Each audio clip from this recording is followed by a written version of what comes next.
10 सितंबर को महाआंदोलन का आगाज भोपाल में होता है सुबह 10 बजे से। आंदोलन जैसे जैसे बढ़ता है, पहली वार्ता 10 सितंबर की शाम को होती है और दूसरी 11 सितंबर को तकरीबन 11 से 11:30 बजे के बीच। इस दौरान जो अतिथि शिक्षक संगठन के पदाधिकारी वो मंत्रालय जाते हैं। मंत्रालय के बंद कमरे में आधे घंटे की बैठक होती है और उस बैठक के दौरान क्या क्या होता है ये हम आपको जरूर बताएंगे। लेकिन पहले हम बात करेंगे अतिथि शिक्षकों की। और अतिथि शिक्षकों की बात से मैं इसलिए शुरुआत करना चाहूंगा क्योंकि अतिथि शिक्षक संगठन से अतिथि नहीं है, बल्कि अतिथि शिक्षकों के कारण संगठन है। इसलिए बात पहले अतिथि शिक्षकों की होगी। आप देखिए कि मध्य प्रदेश में रिक्त पद जो शिक्षकों के हैं, सभी वर्ग के मिला लें तो तकरीबन 1.5 लाख के आसपास है। इन 1.5 लाख पर अतिथि शिक्षक पढ़ाते हैं। इनमें से लगभग 50% ऐसे अतिथि शिक्षक हैं जिनका मतलब बतौर अतिथि शैक्षणिक सत्र में पढ़ाने का कोई इशू नहीं था। कहने का ना तो उनके स्कोर कार्ड में कोई दिक्कत रही, ना वो 30% के उसमें आए कि ब्लैक लिस्ट होने का खतरा था। कहने का अर्थ यह है कि 1.5 लाख में से तकरीबन 70 से 75 हजार ऐसे अतिथि हैं जो इस बार वैसे भी शैक्षणिक सत्र में उनको बतौर अतिथि पढ़ाना ही था। फिर सवाल उठता है कि ये महापंचायत में क्या कर रहे थे, मैं गलत बोल गया, महाआंदोलन में ये लोग क्या करने गए थे।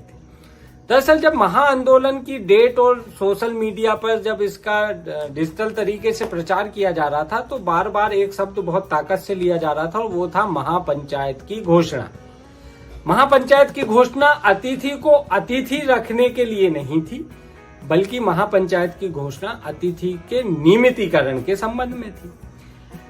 अब आप उसको इस तरीके से, अब मैं जो बात बोल रहा हूं ये स्पेशल अतिथि शिक्षक संगठन के पदाधिकारियों के लिए, थोड़ा सा आप ह्यूमन नेचर को समझने की कोशिश करना। यहां पर अतिथि गलत नहीं है। प्रचार हुआ था महापंचायत की घोषणा पूरी करने के लिए। आप यूं समझ लीजिए मैं वो अतिथि हूं जिसके साथ कोई इशू नहीं है, मुझे इस शैक्षणिक सत्र में वैसे पढ़ाना है, लेकिन मैं चूंकि प्रचार में महापंचायत की बात की जा रही थी, नियमितीकरण की बात की जा रही, इसलिए मैं अपने भविष्य के खातिर महाआंदोलन में गया।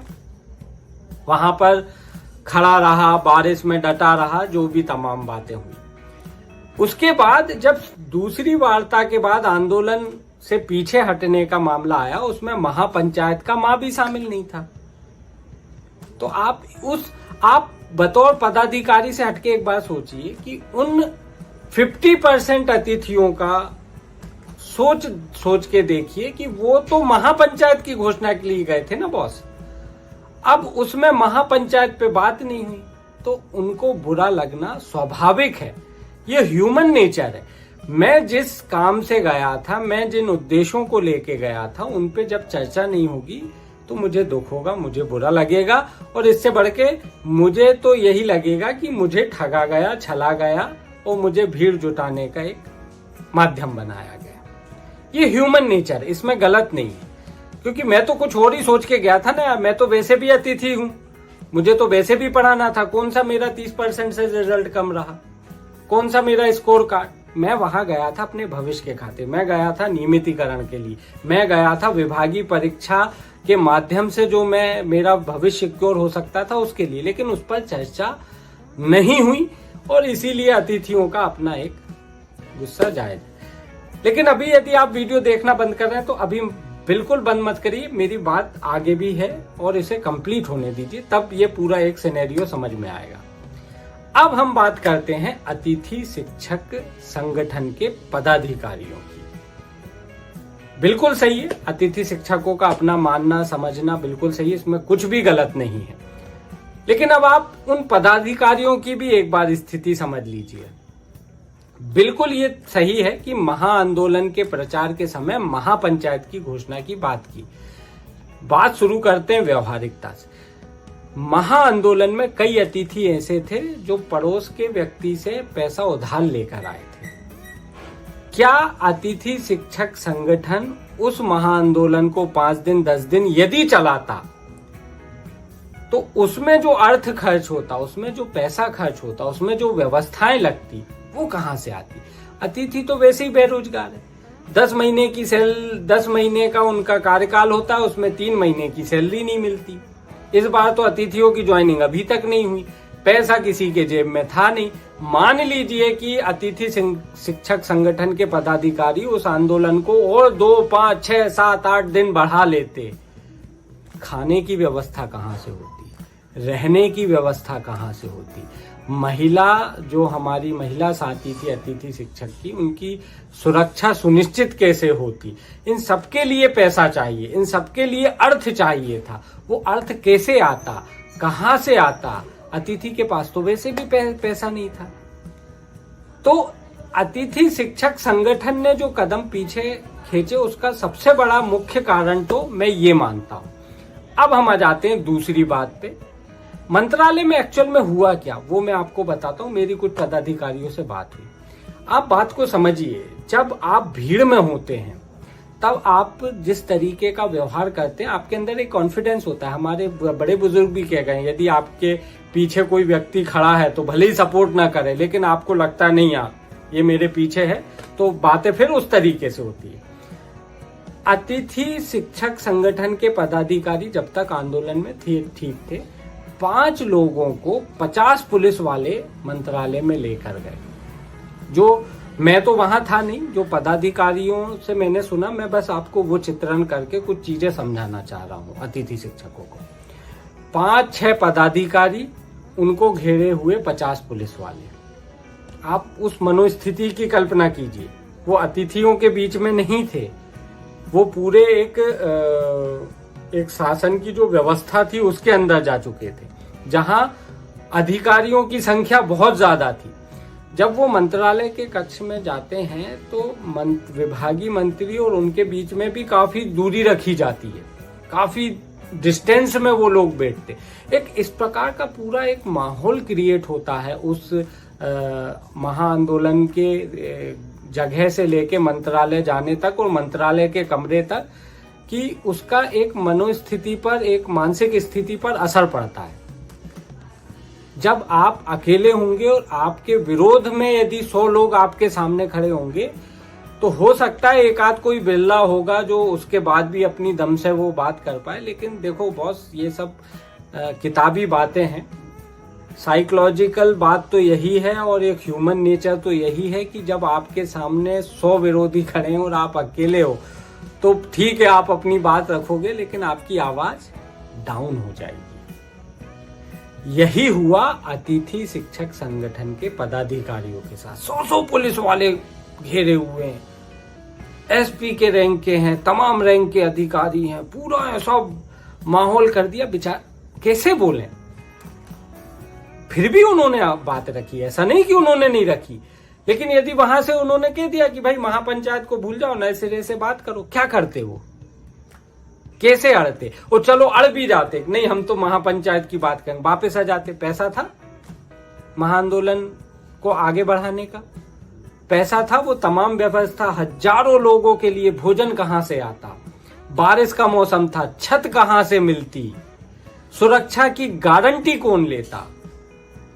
ये दूसरी वजह रही पदाधिकारियों की पीछे हटने की। तीसरी और वजह थी। तीसरी वजह ये थी कि आपकी लड़ाई अतिथि की तब तक है जब तक आप अतिथि हो।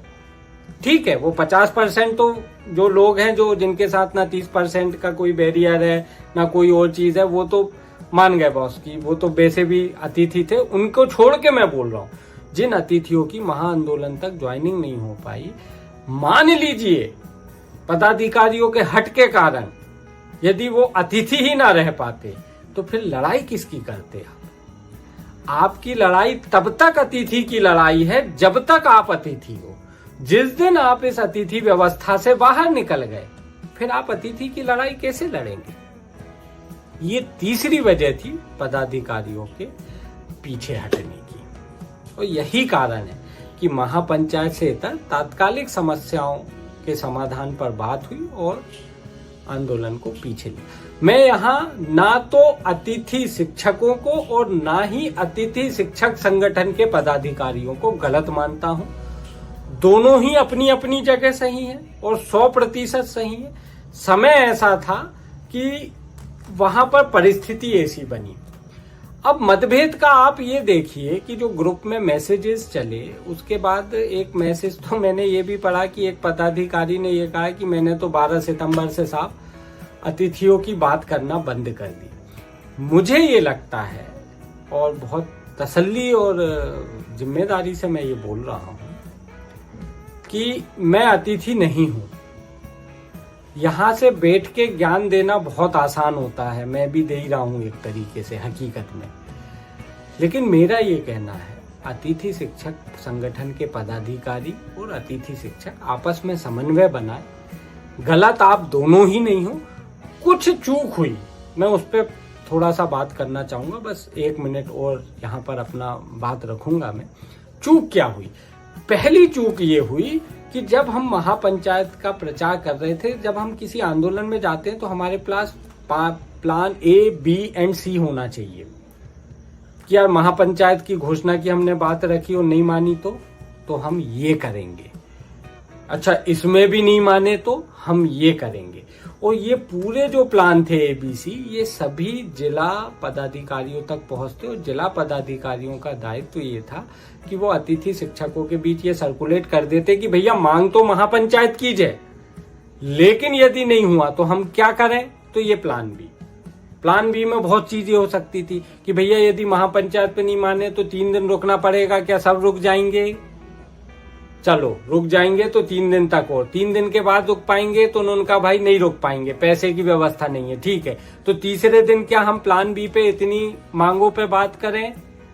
इस तरीके से एक पूरी रूपरेखा बननी थी और महा आंदोलन से पहले ये A, B, C के प्लान जो है अतिथियों के बीच में पहुंच जाते तो मुझे लगता कि आज जो मतभेद की स्थिति आ गई है वो शायद नहीं आती, क्योंकि भाई अतिथि भी समझेगा ना कि यार हम तो 10 दिन आंदोलन कर लें, पैसा कहां से आएगा। मुझे लगता है कि अतिथि शिक्षक और अतिथि शिक्षक संगठन अलग अलग नहीं है, दोनों एक दूसरे के पर्याय हैं, एक शरीर एक आत्मा वाला मामला है। तो मेरा तो यही अनुरोध है कि आपस में समन्वय बनाएं, आगे जब भी रणनीति हो उसमें 2-3 प्लान रखें। कभी भी ये ना सोचे कि हम एक कोई मांग रखने जा रहे हैं वो मान ही ली जाएगी। ये सब उसी का नतीजा मेरे ख्याल से हुआ कि हम शुरुआत से मान रहे थे कि महापंचायत पे बात होगी और अचानक सरप्राइजली आ गया कि सरकार की ओर से आ गया भाई महापंचायत को भूल जाओ। तो प्लान बनाए, 1, 2, 3 करके प्लान बनाए कि ऐसा नहीं हुआ तो इतना से काम चला लेंगे, इतना भी नहीं हुआ तो इतना, और इस तरीके से रणनीति। मुझे लगता है अतिथि शिक्षक सभी बहुत समझदार हैं और मेरी इस बात को गंभीरता से एक बार विचार जरूर करेंगे। और मेरा यही कहना है, सब मिलकर रहें, एक साथ रहें। और अंत में बस वही कि यदि आपको ये वीडियो पसंद आया तो अपने अतिथि भाइयों को शेयर करना ना भूलें, और यदि आपने ट्विटर हैंडल अब तक फॉलो नहीं किया है तो फॉलो कर ले और यूट्यूब चैनल सब्सक्राइब करें। धन्यवाद।